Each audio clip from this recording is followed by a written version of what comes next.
last Saturday would have been a workday Saturday. For years, that sentence would have meant I would have dressed, coffee in hand, and headed to the office. But instead, I stayed home. And while part of me is very grateful for that, another part of me feels guilty, which, as a clinician, I find fascinating.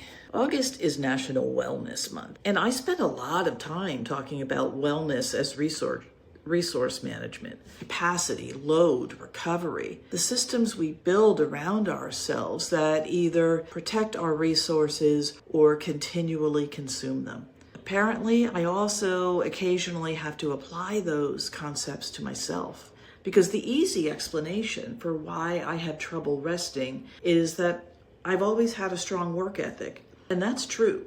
It's also incomplete. There were seasons of my life when working this hard wasn't an admirable personality characteristic, it was necessary. I was raising 3 children while navigating a high conflict divorce and years of family court. I was putting myself through graduate school full time because I knew education was eventually going to become our way forward. And at the same time, I was working full time and working part-time jobs. There were periods when one of my daughter's medications cost thousands of dollars a month because her health insurance disappeared at exactly the wrong time. There wasn't much room in that version of my life for a leisurely Saturday morning. Work wasn't something I did. Work was one of the ways I protected the people I loved.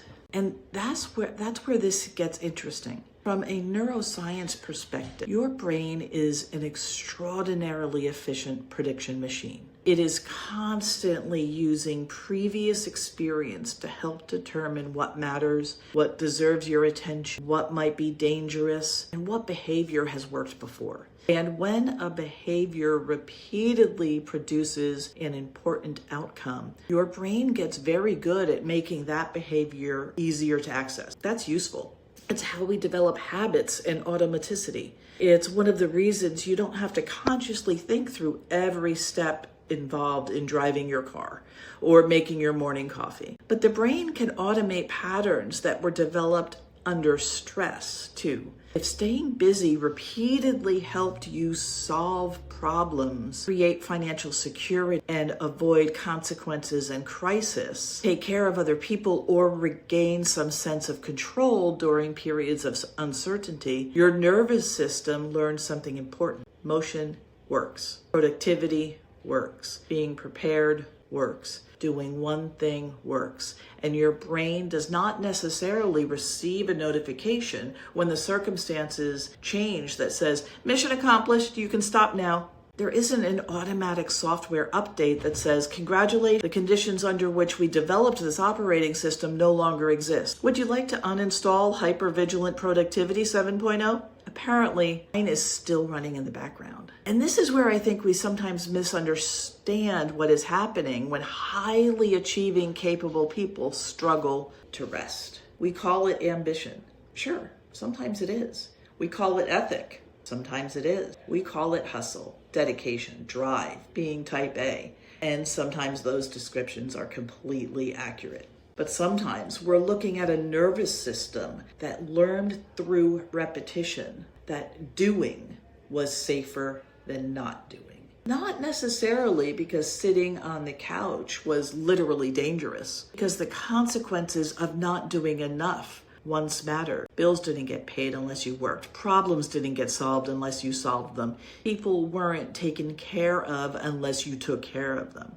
Deadlines weren't met unless push. Maybe your professional success itself reinforced the pattern. Every promotion, accomplishment, degree, solved crisis, and person who told you, I don't know how you do everything you do, provided another little piece of evidence. This works. And because it works, it gets reinforced. That's learning. That's conditioning. That's adaptation. That's also why something can be adaptive in one season of your life and unnecessarily expensive in another. Recently, my daughter said to me, I never see you rest. And years ago, her father, my former husband, walked through the room and found me sitting in a chair. He stopped and asked me what I was doing. I said, nothing. He looked at me and said, I've never seen you do that. Neither had I. And I think that's funny now, but there's something underneath it. When productivity has been reinforced for decades, rest doesn't necessarily register as neutral. It can feel uncomfortable. You can have absolutely nothing urgent to do and still have the sensation that you should be doing something. That's important because discomfort creates its own motivation. Our brains are wired to notice discomfort and look for behaviors that reduce it. So what happens when sitting still makes me uncomfortable? I get up and I do something. And what happens to the discomfort? It dissipates, which means I have just reinforced the behavior again. That's a beautiful little behavioral feedback loop. Annoying as hell, but neurologically efficient. And our culture doesn't exactly interrupt it. We reward the person who answers email on Saturday. We admire the executive who is always available. We praise the parent who does everything for everyone. We celebrate the person who squeezes one more responsibility into a calendar that already looks like a game of Tetris. We call them dedicated, and they may be. But this is where wellness requires a little more curiosity. Because wellness isn't simply asking, am I capable of doing more? That's a capacity question. A much more interesting question might be, does this actually require my capacity? Because those aren't the same thing. And I talk about this constantly with executive stress. If your brain has spent years operating under high demand, reducing the demand doesn't automatically change the operating pattern. Sometimes we have to deliberately teach our nervous systems what the current environment actually required. And that may mean tolerating the initial discomfort of not filling every available space. It may mean noticing the urge to open the laptop without immediately obeying it. It may mean discovering that an empty Saturday isn't a resource that needs to be allocated. Maybe it gets to remain empty. And this is especially interesting to me right now because I've intentionally changed the architecture of my work. I've made the decisions that mean I don't need to work every Saturday anymore. That was the point. I built more capacity into the system. And now apparently my nervous system and I need to have a meeting about what we're going to do with it. Because there is a difference between having the capacity to work and needing to prove that I deserve to rest. That's part of wellness too. Maybe one of the harder parts, especially for people whose competence has been rewarded for decades. Sometimes wellness isn't adding another healthy habit to your calendar. Sometimes it's recognizing the strategy that helped build your life doesn't necessarily need to run your life forever. So Saturday, I was home. I had the capacity to work. There were certainly things I could have done, but nothing bad happened because I didn't. And then apparently that was the assignment.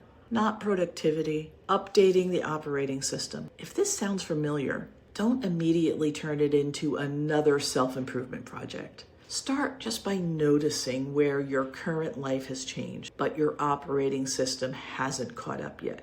Where are you still working, reacting, overfunctioning, or staying in motion as though the old conditions are still true? That's the kind of thing I help people identify in the executive stress and alcohol use audit. Not because every stress pattern is about alcohol, but because the same default systems that drive overwork also drive the way we decompress, cope, and recover. If you want to take a closer look at your own patterns, you can download the audit at soberintheCsuite.com. And maybe your first assignment is simpler than that. Notice what happens the next time you have permission to rest. Do you actually rest?